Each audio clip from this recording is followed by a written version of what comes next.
Et bien, bienvenue donc pour cette nouvelle journée. Alors c'est vrai qu'on a eu une journée très enrichissante hier avec de très beaux retours d'expérience, donc c'était très très plaisant. On démarre cette journée avec un atelier donc sur le cloud, clin d'œil au jour, cloud toujours. Donc j'ai l'immense plaisir d'être avec, comme l'a évoqué Jean-Paul, et Laurent et André. On va démarrer ce plateau avec, je vais vous laisser vous présenter chacun, peut-être André. Oui, bonjour, André Frachon, directeur et fondateur de VMS. Un grand merci pour cette invitation. Comme tous les ans depuis, je sais plus combien d'années, 15 ans bientôt maintenant, présent au forum et dans ce format. Donc je suis très fier de continuer à vous accompagner. Je prendrai quelques minutes peut-être au fil des conversations pour présenter VMS et ce qu'on fait, mais voilà, j'ai 58 ans aujourd'hui et j'ai créé l'entreprise il y a une trentaine d'années. Eh ben, happy birthday, André. Merci. Oui, on reviendra parce qu'il y a une vraie belle histoire entre Dimo, en tout cas, et anciennement NC2, maintenant VMS. Laurent. Donc Laurent Joao, responsable de l'exploitation SaaS chez Dimo. Aujourd'hui, c'est une équipe d'une dizaine de personnes qui gèrent l'ensemble des clients en mode cloud pour Dimo Software. Voilà, tout simplement. Merci. Le cloud un jour, cloud toujours. Alors, c'est une thématique qu'on a posée qui nous paraît essentielle. C'est un fil rouge. Hein. On traverse une période qui est un peu compliquée, comme l'évoquait Jean-Paul et Guillaume pour beaucoup. On a eu du coup un phénomène d'accélération très fort de déploiement de solutions dans le cloud. Pour autant, il y a encore tout un corollaire de sujets à évoquer autour de ce thème. Ça draine encore beaucoup d'interrogations, de questions de nombreux clients, prospects, de nombreuses entreprises. Donc l'objectif, c'est de refaire un tour d'horizon de ce qui se passe aujourd'hui, de ce qui nous attend demain. Avant de démarrer ce thème, peut-être, on parle de cloud. C'est peut-être bien de reposer un petit peu la définition du cloud. Encore un anglicisme, donc celui-là il est installé, hein, mais je pense que c'est bien Il y a beaucoup de sujets en ce moment sur la langue française, sur les anglicismes, et puis on est dans des métiers où on est café d'acronymes et d'anglicismes, donc redéfinir peut-être le cloud, Laurent. Ouais, bien sûr, avec plaisir. Donc le cloud, c'est un mot simpliste qui consiste à dire le nuage. Première définition, ça peut être un petit village dans la Creuse tout bête, entre le camping et le terrain de pétanque. Qui existe vraiment. Qui existe vraiment. Ouais, mais là, tu m'as piqué mon truc. Hein, parce que merde. moi, je voulais dire que c'était un des 105 États du Kansas. Aussi. Enfin, pas État. Et donc, l'autre sujet, c'est de dire que c'est le nuage, c'est-à-dire que vos données ne sont pas chez vous, elles sont ailleurs. Ce qui va nous intéresser et ce sur quoi on parle aujourd'hui, c'est justement le ailleurs. Voilà. Ok, très bien. Donc ailleurs, on rentrera un peu plus dans des détails tout à l'heure, puisqu'on parlera évidemment de télétravail, de mobilité, de tous ces contextes finalement dans lesquels aujourd'hui on est amené à travailler et de façon la plus sereine possible. Oui, sachant que le but du jeu est effectivement de savoir où c'est, mais c'est surtout que ce soit disponible n'importe où. Et la partie Covid a accéléré le traitement, donc c'est vrai que c'est intéressant d'en parler. Très bien. Donc on a la définition du cloud, accéder finalement à ces données, à ces applications en toute situation. Ouais, sans contrainte. Sans contrainte. Mais 24. en sécurité. Mais en sécurité. Si on peut préciser peut-être, André, les bénéfices, si on refait un rapide tour d'horizon des bénéfices, il y en a de nombreux, on vient déjà d'en citer un principal, c'est que j'accède en tout temps, à tout moment, en permanence à mes applications. Les autres bénéfices, plus largement Ça va paraître paradoxal, mais c'est la sécurité. On va beaucoup en reparler parce qu'effectivement, beaucoup s'interrogent sur la sécurité du cloud et du fait de confier ces données à l'extérieur à un prestataire. Mais c'est peut-être en priorité la première chose qui va résulter du cloud, c'est de mettre en sécurité ces données. Contrairement à ce qu'on croit, chez soi, elles ne sont pas en sécurité. C'est un des premiers points. Et évidemment, après, la souplesse d'utilisation, c'est magique. Je vois quand le Covid est arrivé, nous, on est tous partis en télétravail du jour au lendemain. Évidemment, on était prêts, puisque c'est notre métier, mais on a pu utiliser, mettre tout le monde à distance en quelques heures sans aucune manip. Et on l'a évoqué d'ailleurs dans des échanges avec des clients hier, mais aussi on le fera probablement aujourd'hui et aussi certainement demain. Le phénomène Covid finalement a accéléré certaines situations, bien qu'il y ait déjà des situations de télétravail et évidemment de mobilité depuis bien longtemps. Oui, en fait, il y a un chiffre qu'il faut avoir en tête, c'est que 93% des entreprises françaises font du cloud. Sans le savoir ou pas d'ailleurs. C'est-à-dire que typiquement dans les 93%, on a une grosse majorité de la partie Office 365. Beaucoup d'entreprises ont ça, donc font du cloud nativement. sans pour autant se poser 12 000 questions. Donc ça prouve bien que les entreprises sont prêtes à ça. Après, basculer sur la partie applicative, ça s'appelle du SaaS et on en parlera. Mais le principe, c'est qu'une grosse majorité d'entreprises utilisent les solutions cloud de manière native. Et chez vous, chez Dimo, ça fait depuis les années 2000. Hein. En 2000, effectivement, j'ai hébergé la première application pour vous, pour qu'un de vos clients espagnols puisse utiliser Nautilus, notamment à distance. Ça explique notre introduction sur le près de 20 ans de partenariat et d'échange. Et si ça continue, c'est qu'il y a de la confiance et que ça fonctionne. Et merci d'ailleurs au passage. Je le précise, mais si tant est qu'il y ait besoin de le préciser. On reviendra sur ce sujet. Ce que tu viens de nous dire, Laurent, finalement, c'est que il y a encore une crainte aujourd'hui de beaucoup d'entreprises qui disent mais moi, le cloud, non, je ne veux pas en entendre parler. Ce que tu viens de dire, d'une certaine manière, c'est que finalement, peut-être que beaucoup d'entreprises ou d'entrepreneurs ne veulent pas entendre parler du cloud et pour autant ils y sont déjà sans forcément le savoir. C'est exactement ça, c'est-à-dire qu'on a du mal à mettre ces données de paye ou de ce genre d'éléments dans le cloud. Pour autant, aujourd'hui, quand on envoie un mail, dans 95% des cas, pour pas dire 100%, il circule via le cloud. Donc en fait, le problème est faux, c'est-à-dire que bien évidemment qu'on l'utilise, bien évidemment que c'est standard, et donc pourquoi ne pas mettre le reste ? Ouais, la seule aujourd'hui contrainte, finalement, c'est encore certains fichiers très volumineux et certaines capacités de calcul qui ne peuvent pas être forcément délocalisées, encore que nous, on l'a vécu pendant la crise Covid, on a pu délocaliser les salles de formation de CAO, DAO de notre maison mère. CAO, DAO Conception assistée par ordinateur et dessin assisté par ordinateur. Merci. Donc là, en plus, je te pose la question parce que quand on parle de sujets de ce type, qui est un métier bien particulier, là, on travaille sur des fichiers avec des volumétries qui sont colossales. Oui, alors la force du système, c'est qu'en fait, les fichiers sont dans le cloud et n'ont plus à se déplacer. Ce qui se déplace uniquement, c'est finalement l'image et le résultat. Donc, on est arrivé par des puissances de calcul et de traitement suffisantes à déplacer aussi ces capacités-là, ce qu'on n'arrivait pas à faire auparavant. Et là effectivement, dans une crise comme le Covid, ça a été génial parce qu'on a tout simplement pu faire en sorte que chacun puisse travailler de chez lui sur des installations qui, au départ, étaient réputées indéplaçables. Donc si je comprends bien, en fait, on va solliciter plus des ressources de serveurs locaux finalement chez les hébergeurs que des flux ou des tailles de tuyaux pour pouvoir utiliser ou... C'est le principe du cloud d'aujourd'hui. C'est effectivement, c'est d'utiliser le cloud aujourd'hui, c'est utiliser des ressources de calcul et de stockage qui sont à distance. C'est la définition même du cloud d'aujourd'hui. Par contre, c'est bien sur Terre. Le mot, c'est nuage, mais c'est pas dans les nuages. C'est bien chez nous.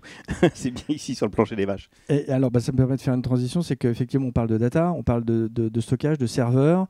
Ça amène assez naturellement une transition, merci André, sur un sujet qui est celui de la sécurité. On parle tous les jours de cyberattaques, de cybersécurité, potentiellement de perte de données. On a eu un phénomène OVH récent qui a fait beaucoup de bruit.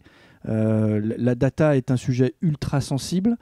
C'est quelque chose alors c'est le cas depuis longtemps, mais ça l'est encore plus aujourd'hui, puisque est-ce qu'on peut dire qu'une perte de données, il y a un certain nombre d'années, quand les entreprises avaient leurs données chez eux, n'était pas forcément synonyme de rupture complète d'activité ou de cessation complète d'activité? Aujourd'hui, il y a quand même une sensibilité beaucoup plus forte. Est-ce que c'est le cloud qui amène cette sensibilité ou est-ce que, par essence, le cloud appelle de toute façon une hypersensibilité à la sécurité ou à la cyberattaque? En fait, le cloud n'a rien à voir dans cette histoire. Ce qu'il y a à voir, c'est la numérisation, tout simplement. Quand j'ai créé l'entreprise, en fait, il y a une trentaine d'années, pourquoi je l'ai créée? C'est parce qu'en fait, je l'ai créée pour deux raisons. La première, c'est que j'avais vu que les ordinateurs étaient très chers et que les entreprises ne pouvaient pas se les payer. Donc, j'ai fait des PC assemblés. Et la deuxième, c'est que j'ai compris que le numérique était à la fois extraordinaire, mais à la fois très dangereux, et qu'il fallait se prémunir de la perte des données. On numérise des processus, on transforme ce qu'on faisait sur un papier, on le transforme dans des ordinateurs en 0 et en 1 sur base d'électricité, et là on peut tout perdre en quelques secondes. Et c'est pour cette raison-là que j'ai créé l'entreprise à l'époque, pour en fait faire des ordinateurs sécurisés, des réseaux sécurisés. Et donc en fait le problème de la sécurité, il est historique, il est inscrit dans les gènes de l'informatique elle-même, et le cloud aujourd'hui ne fait qu'être un miroir et peut-être un tambour, une caisse de résonance des problématiques du numérique aujourd'hui. Donc ce qui fait aujourd'hui la problématique, c'est plus la transformation numérique qui s'accélère, qui s'approfondit dans les entreprises, et le fait qu'il y ait de moins en moins de processus manuels ou papier, et qu'on est dépendant à 100% du numérique. Ok. Et alors, du coup, pour nos auditeurs et pour nos internautes qui nous suivent, ce sujet de la sécurité, de la cybersécurité, il est central. qu'est-ce qu'on met en place, comment on fait en sorte de rassurer nos clients et de continuer à avoir leur confiance au quotidien. Alors c'est aussi pour ça qu'on travaille avec VMS. Hein. L'idée de la cyberattaque, vous en avez tous entendu parler, mais j'ai vu un article dans la presse l'autre jour qui est plutôt intéressant avec une phrase un peu accrocheuse qui dit le sujet de la cyberattaque, c'est pas de savoir si vous allez l'avoir, c'est de savoir quand est-ce que vous allez l'avoir. Donc c'est un peu accrocheur et voilà. Mais l'idée c'est de se dire qu'aujourd'hui il faut se prémunir de ça et travailler avec des grands dans ce monde-là qui nous fournissent un service cloud, donc ce qu'on appelle des CSP, un Cloud Service Provider, dont VMS, c'est ça, c'est qu'on n'a pas, nous, les moyens techniques et financiers de s'assurer une sécurité aussi forte. Donc on fait appel à VMS qui, lui, a les moyens techniques, financiers et humains pour assurer cette sécurité. Je fais juste une précision, parce qu'on utilise VMS depuis tout à l'heure. Oui. Visiative Managed Services. Voilà. Visiative Managed Services, c'est donc anciennement NC2, hein, l'entité finalement cloud hébergement de Visiative aujourd'hui. C'est ça. Voilà. Donc quand on parle de VMS, on parle bien de l'entreprise dont André a la direction. Ça permet de clarifier tu as raison, encore tu as raison. nos acronymes et nos anglicismes. Ok, très bien. Sur la partie sécurité, donc on l'a bien compris, c'est un enjeu majeur, quotidien. J'imagine les infrastructures, les systèmes sont prévus. Alors on a entendu une fois encore cet épisode des OVH, je pense qu'il résonne pour beaucoup parce que ça n'a pas seulement été une rupture de flux et donc d'accès à des applications, ça a aussi été synonyme de perte de données pour certains, ce qui pourrait paraître complètement sidérant à l'heure actuelle avec toutes les promesses qu'on peut faire. Une fois encore, j'imagine que garantir à 100%, c'est peut-être compliqué d'avoir cette promesse-là aujourd'hui. Ce n'était pas le cas avant d'ailleurs non plus. La différence entre ces environnements historiques et aujourd'hui, finalement, pour les entreprises qui se diraient encore « Oulala, mais alors attends, OVH, perte de données, moi, je vais continuer à garder mes données chez moi », est-ce que c'est une bonne réflexion ou Alors, si on parle du cas OVH, c'est un cas un peu particulier. Après, le but, c'est surtout pas de tirer sur l'ambulance, mais ce qu'il faut savoir, c'est qu'un des bâtiments d'OVH a brûlé et des options d'OVH font qu'on peut avoir des sauvegardes ailleurs ou pas. Et c'est une option. Donc ça sous-entend que le prestataire OVH avait mis à disposition les éléments pour. Encore fallait-il que le client l'accepte et le signe. Donc c'est pour ça que mettre des infos dans le cloud, c'est très bien. Encore faut-il assurer une redondance et voir une localisation différente. C'est un sujet qu'on a avec Visiative, donc VMS, puisqu'on a aujourd'hui plusieurs bâtiments, 2 en l'occurrence, et on a ce qu'on appelle un PCA, un plan de continuité d'activité. L'idée étant le fameux PCA. Voilà, absolument. C'est un élément extrêmement différenciateur par rapport au reste, c'est-à-dire que quand vous saisissez l'info dans la salle 1, elle est à l'instant T copiée également dans la salle 2. Ce qui fait que si on perd la salle 1, on a 0 rupture de service. D'accord. Et ce que j'entends en tout cas dans ce que tu nous dis, c'est que dans des environnements comme les nôtres, en tout cas chez Dimo, on fait en sorte que s'il y a une rupture d'un serveur, on n'ait pas de perte de données. En tout cas. Exactement. Alors, je pense qu'au-delà de ça, je pense que un des sujets sur lequel il faut peut-être s'appesantir quelques secondes par rapport à ce qu'a effectivement OVH, c'est ce qu'on appelle nous les RTO, RPO. Tu vas encore j'ai même pas besoin de te le demander. Voilà. Le sujet, c'est que beaucoup d'entreprises, en fait, quand elles numérisent en fait un processus, quand elles délocalisent dans le cloud des données et des programmes, ne se posent pas la question de combien de temps je vais pouvoir supporter une panne du système et quel volume de données je vais pouvoir perdre éventuellement s'il y a une rupture de stockage des données. Donc le RTO, c'est Return Time Operation. Donc en fait, c'est sous combien de temps je redémarre et donc quel temps admissible pour mes process, j'admets, vous avez dit c'est 0, donc une salle de PCA. Et quel volume de données j'accepte de perdre.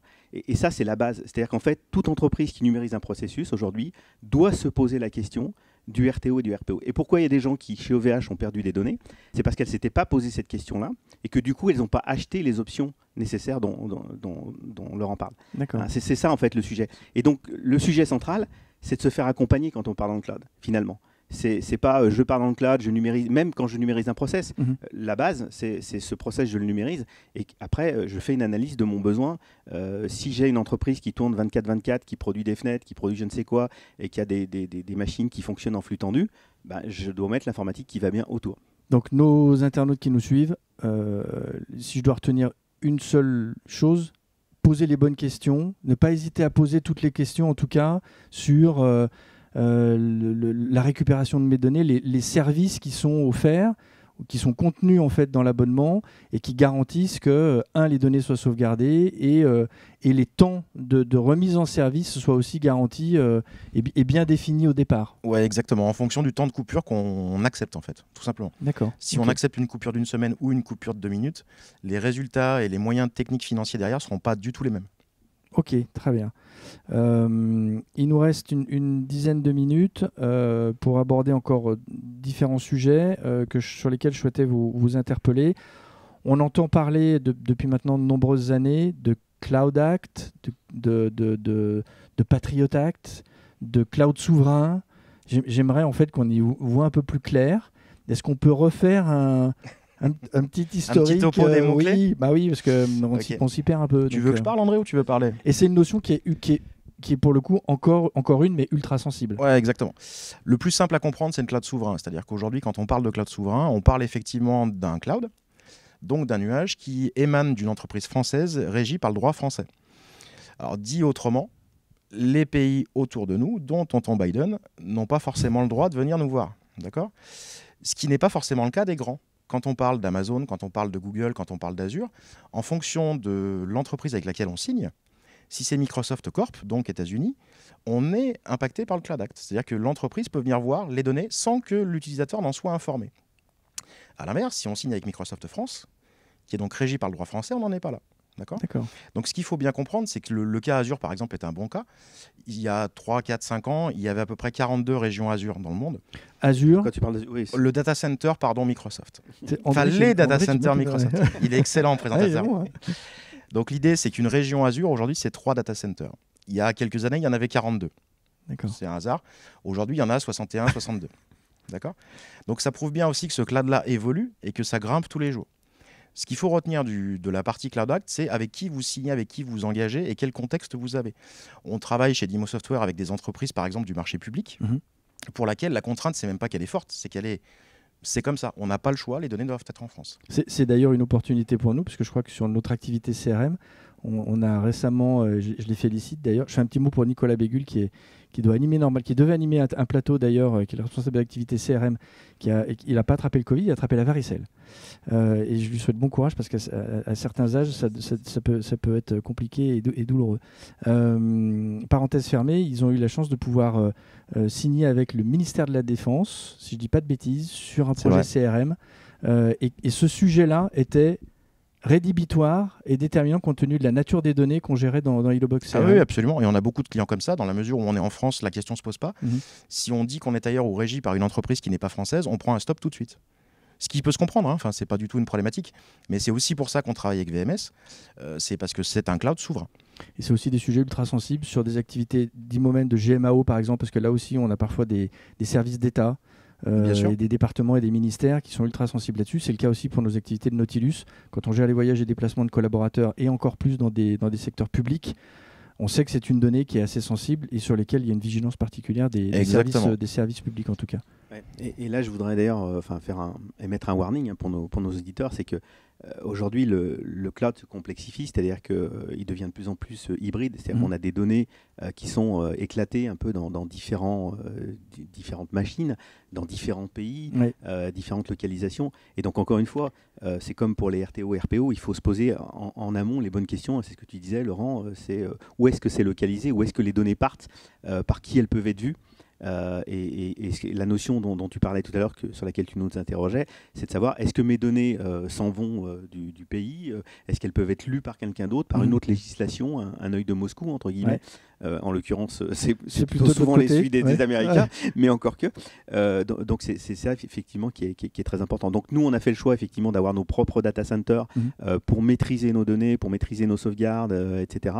Mais malheureusement ou heureusement, je ne sais pas, ça sera selon au fil des années, on a quand même des données qui aujourd'hui bougent, transitent dans des réseaux, dans des tuyaux, et il faut effectivement faire très attention à ça. C'est un point très important. On a beaucoup d'entreprises qui sont aujourd'hui soumises à des contraintes parce qu'elles travaillent dans l'aéronautique, dans la défense, etc., à des contraintes très fortes légales, et il faut faire très attention à ça.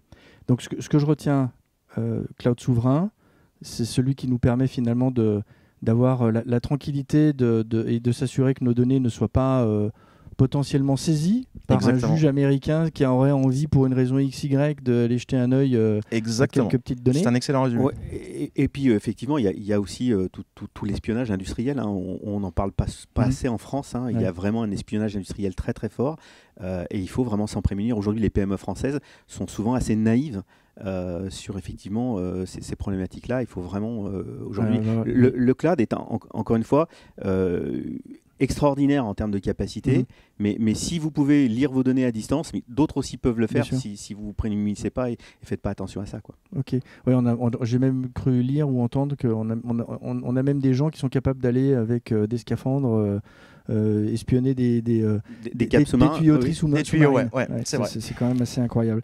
On l'a évoqué, donc pour le cloud souverain, je pense que les choses sont assez claires.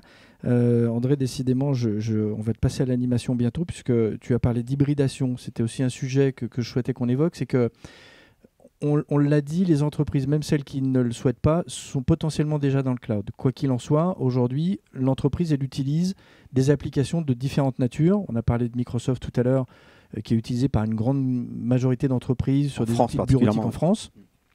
Pour autant, on peut utiliser un Nautilus pour les voyages et frais professionnels, on peut utiliser un CRM de Dimo ou un Salesforce, on peut utiliser, etc. etc. Donc ça veut dire que finalement, je peux utiliser dans une même entreprise différentes applications de différents fournisseurs d'accès. On parle d'hybridation. Deux questions. Comment tout ça coexiste d'un point de vue sécurité dans l'entreprise finalement, et puis ça amène aussi une grosse question, j'imagine, sur la gouvernance de tout ça. C'est-à-dire qu'il faut quand même le piloter à plusieurs égards. Le pilotage de l'applicatif, certes, mais aussi potentiellement la communication des applications entre elles. Donc cette notion d'hybridation, est-ce qu'on peut revenir dessus ? Oui, bien sûr. En fait, on peut prendre un exemple concret avec un produit d'Imo Software. Ce sera peut-être le plus simple.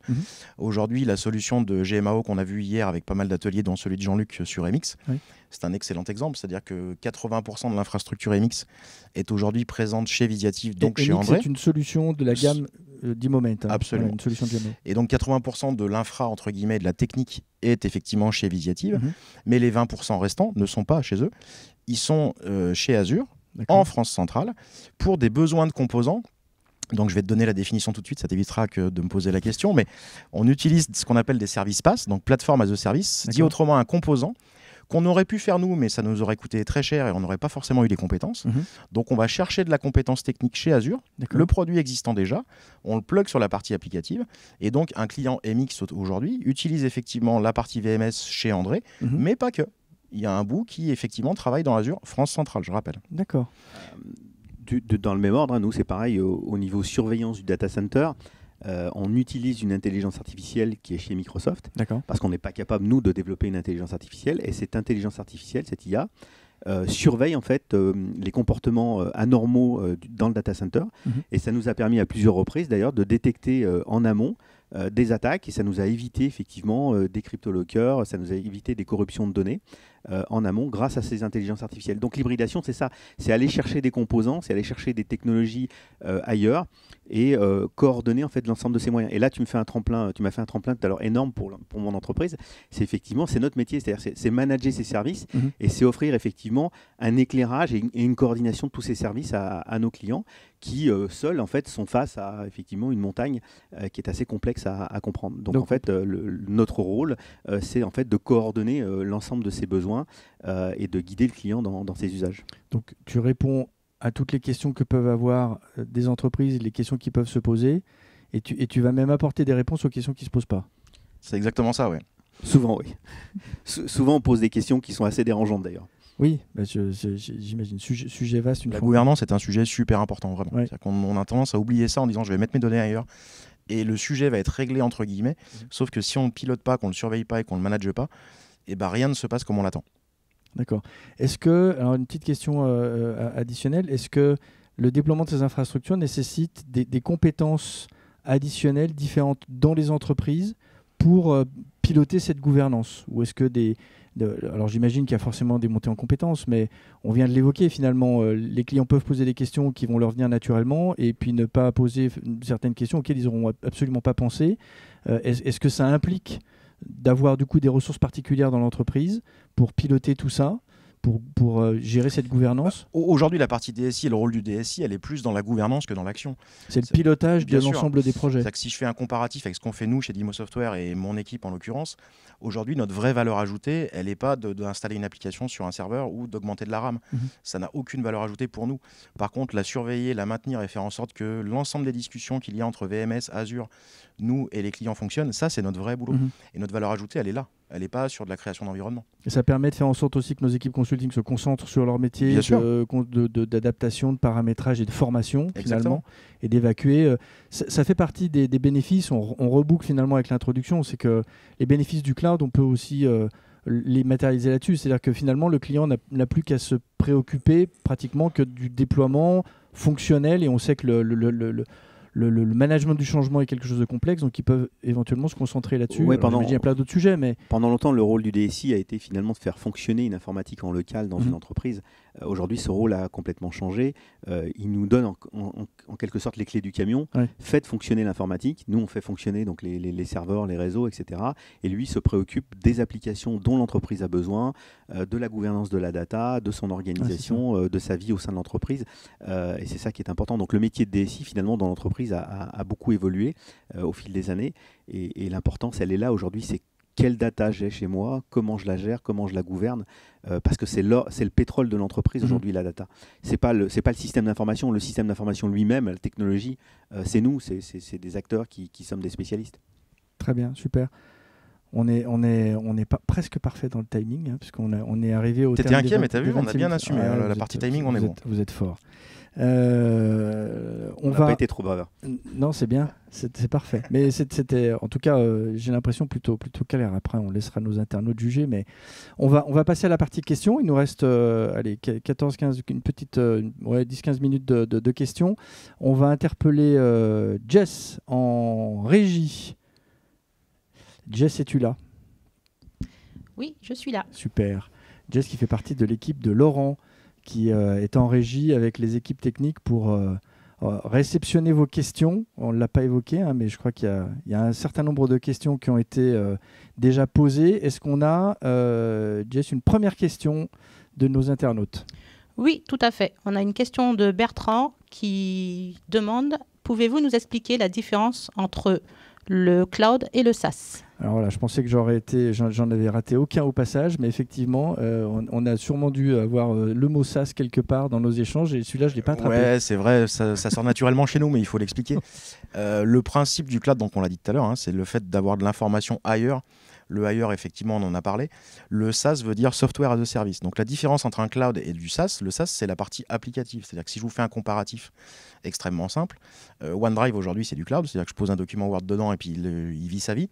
Quand j'utilise une application comme MX ou comme Nautilus, j'ai effectivement de la donnée, mais couplée à une application métier. D'accord. C'est ça le vrai sujet. D'accord. Donc le SaaS veut dire ça. C'est-à-dire qu'en fait, on loue, entre guillemets, de l'application sans l'avoir chez soi, sans s'embêter, comme on l'a dit, avec les backups, l'infrastructure, etc. Ça, c'est notre travail.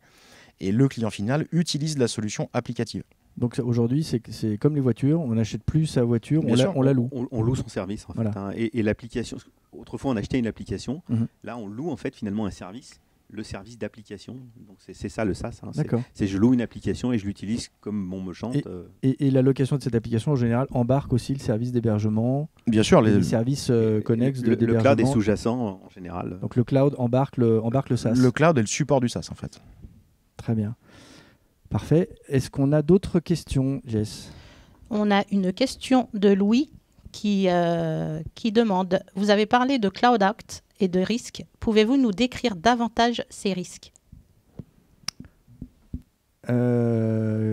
Cloud Act, quel risque, Laurent? On en a fait un petit résumé tout à l'heure. Sur le sujet. C'est comme quoi. Hein, c'est un sujet important. Le sujet continue à perturber les cerveaux. Voilà, le but du jeu étant pas de faire un historique, mais le premier morceau avant le Cloud Act, on avait ce qu'on appelle le Patriot Act. Le Patriot Act, c'est le fait de dire qu'une entreprise qui a embauché un citoyen américain avait le droit de venir voir ce qui se passait dedans. On a eu en Europe la partie RGPD, qui a entre guillemets contrecarré ce sujet-là. Et les US, c'était en 2018, si je ne dis pas de bêtises, ont sorti le Cloud Act, qui consiste à dire que dans la mesure où les données sont dans une entreprise américaine, l'État américain a le droit de venir voir ce qui se passe sans que vous en soyez informé et consulté. Américaine ou à capitaux américains? Toujours est-il que oui, s'ils sont dans le capital. Sous le coup de la loi américaine. Voilà, il suffit qu'une entreprise ait un bout de capital américain pour qu'elle soit sous le coup de ce... Régie par la loi américaine. D'accord. Donc ce que ça veut dire au niveau d'un utilisateur classique et lambda, c'est que si je travaille avec une entreprise américaine, les données qui sont dedans peuvent être lues par l'État, tout simplement. Okay. Chose qui n'est pas vraie chez VMS, encore une fois. Donc là, concrètement, c'est ce qu'on évoquait tout à l'heure, hein, c'est que ce Cloud Act, finalement, donne la main potentiellement à un juge, quelle que soit la nature de la donnée, un juge américain, absolument, pour dire, moi je veux saisir les données de ce serveur avec ces datas pour aller regarder ce qui s'est passé. Oui.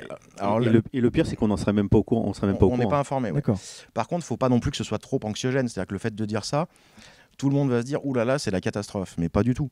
Pourquoi pas du tout? Parce qu'aujourd'hui, 99% des gens utilisent une messagerie qui s'appelle Outlook, qui est hébergée donc, dans le data center Office 365, régie par Microsoft Corp. Donc il faut aussi faire attention. C'est-à-dire que le but du jeu, c'est pas de mettre le feu de partout.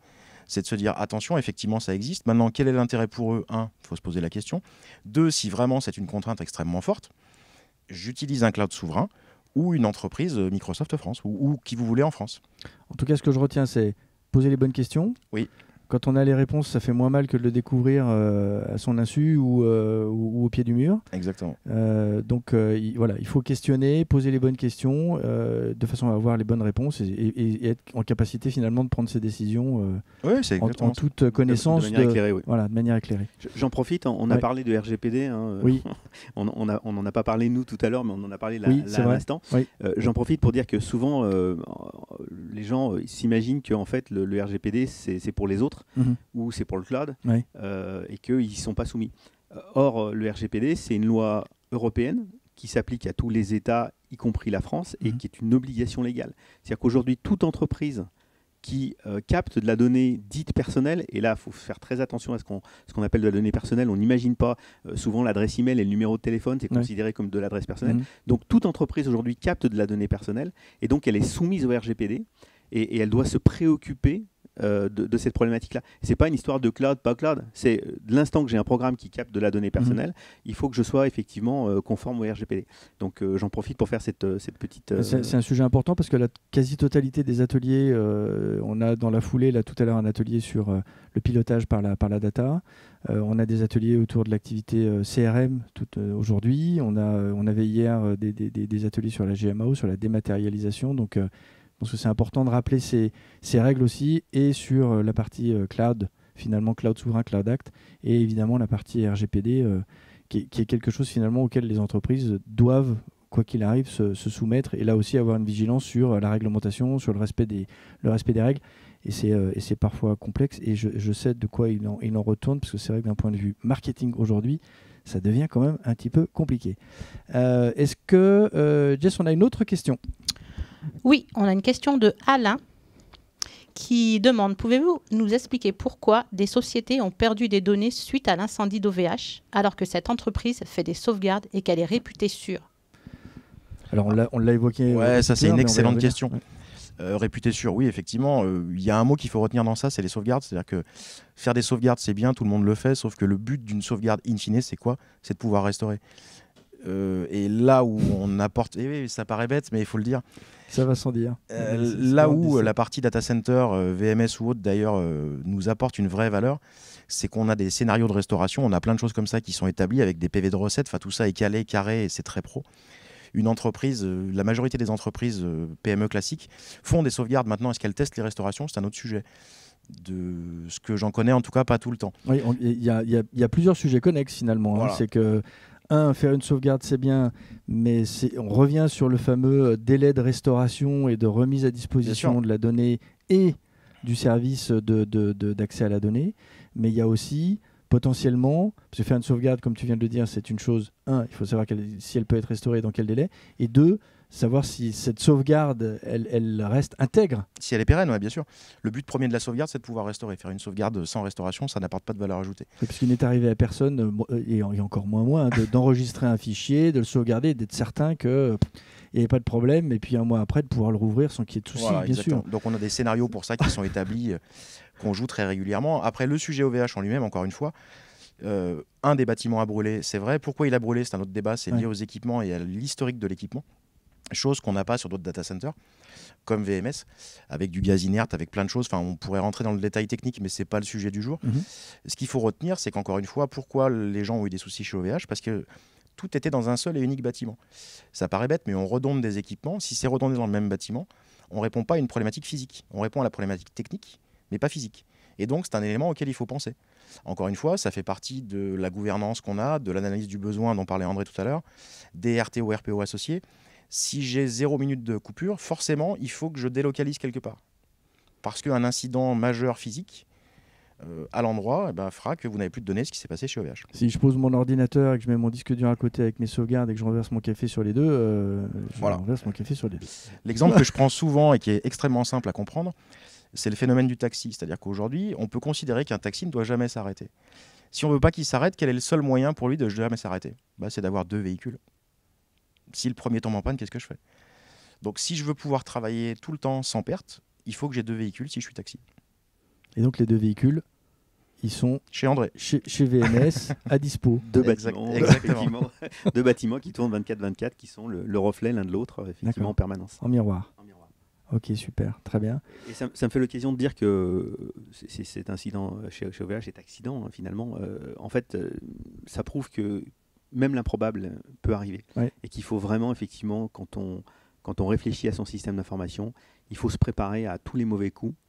Parce qu'encore une fois, c'est ce que je disais tout à l'heure, dès l'instant qu'on numérise un process, on peut le perdre à tout moment, en quelques instants.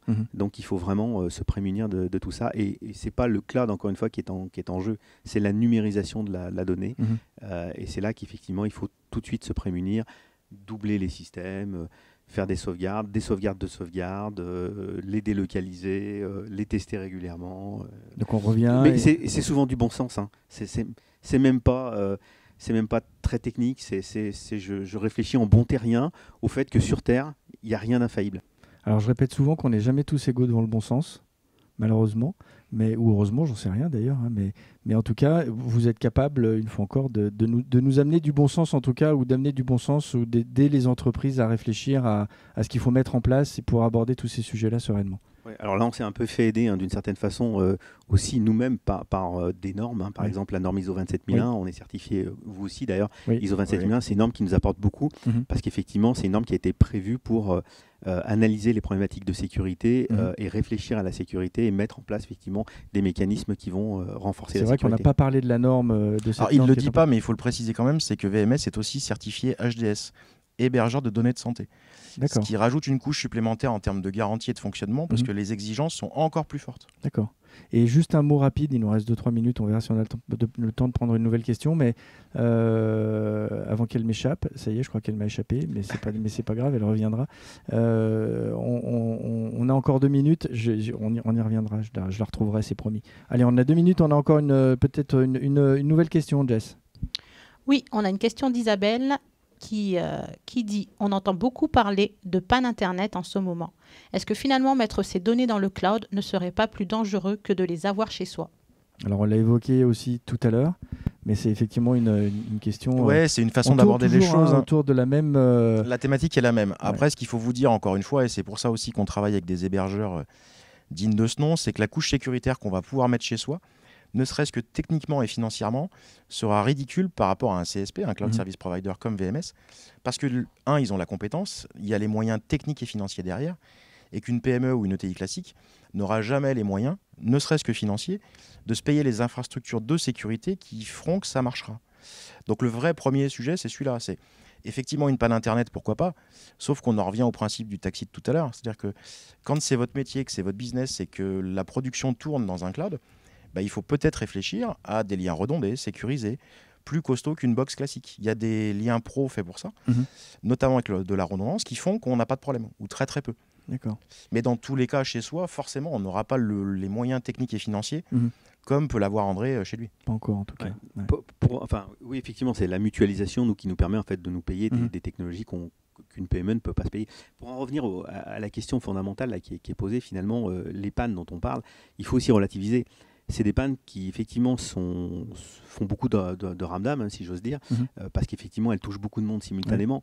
Mais en fait, si on regarde dans les détails, elles ne durent pas longtemps. Elles durent quelques minutes. Alors, on en parle beaucoup, on fait beaucoup de fois autour, mais finalement, ça dure que quelques minutes et ça revient très vite. Donc, on voit que derrière, les mécanismes sont là pour effectivement remettre en service très rapidement les systèmes sans perte de données. Et encore une fois, on en revient toujours au même problème, c'est que les entreprises souvent se retrouvent bêtes devant ces pannes parce qu'elles n'y ont pas pensé, parce qu'elles n'ont pas imaginé que ça allait se produire. Or, encore une fois, rien n'est infaillible et il faut se prémunir à ça. C'est se dire, c'est pas est-ce que ça va tomber en panne, on sait que ça va tomber en panne. Donc si ça tombe en panne, c'est comment je m'organise, c'est quoi mon plan B, quelle redondance j'ai pris en hybridant par exemple mon cloud, comment j'organise mes mécanismes, ma production pour supporter cette panne, etc. Donc se poser les bonnes questions, en résumé et en synthèse finalement, parce que je vois qu'on est arrivé au terme de l'échange, mais se poser les bonnes questions et aller chercher les bons prestataires pour apporter les bonnes réponses, voire poser une fois encore les questions qu'on ne s'est pas forcément posées et se faire accompagner du mieux possible. On a dépassé le temps. Un mot en conclusion peut-être de Laurent pour conclure cette intervention. En fait, si on revient sur l'intitulé de l'atelier qui est Cloud un jour, Cloud toujours, pourquoi on a mis cet intitulé-là avec toujours? Parce que, encore une fois, si on fait un palliatif applicatif, on s'aperçoit qu'on utilise des composants qui sont dans Azure ou chez VMS ou ailleurs, et qu'aujourd'hui, notre production, la production d'un client, elle est essentiellement dans le cloud. Donc le cloud, toujours point d'interrogation. Moi, j'aurais tendance à enlever le point d'interrogation. Mais ce n'est que mon avis. Merci Laurent. André, je vais faire peut-être le mot de la fin à ta place. On vient de le dire, il faut aller chercher un prestataire digne de ce nom qui soit capable, une fois encore, de répondre à toutes les questions et surtout de souligner les questions que les clients ne se seraient pas posées pour apporter des réponses claires et être en toute confiance et en toute sérénité. En tout cas, nous, ça fait plus de 20 ans maintenant qu'on travaille ensemble et que je crois en tout cas que Dimo et ses clients à sa sérénité. C'est pour ça d'ailleurs qu'on a aujourd'hui autant de clients aussi qui acceptent de venir témoigner. On les a remerciés encore. Merci beaucoup à tous les deux. Merci. Merci Hervé. On va faire une pause d'une quinzaine de minutes. On se retrouve pour un atelier passionnant sur le pilotage de la data, les indicateurs de pilotage. On va découvrir là aussi des solutions très, très, très sympas. Et puis on a d'autres ateliers évidemment qui suivront sur la GED, sur le CRM. Donc voilà, je vous invite évidemment à rester avec nous. Vous avez pendant les temps de pause des petites vidéos qui permettent de découvrir aussi des témoignages clients, des présentations de solutions. Donc restez avec nous. Puis je vous dis à tout à l'heure. On rend l'antenne. Merci à toutes les équipes.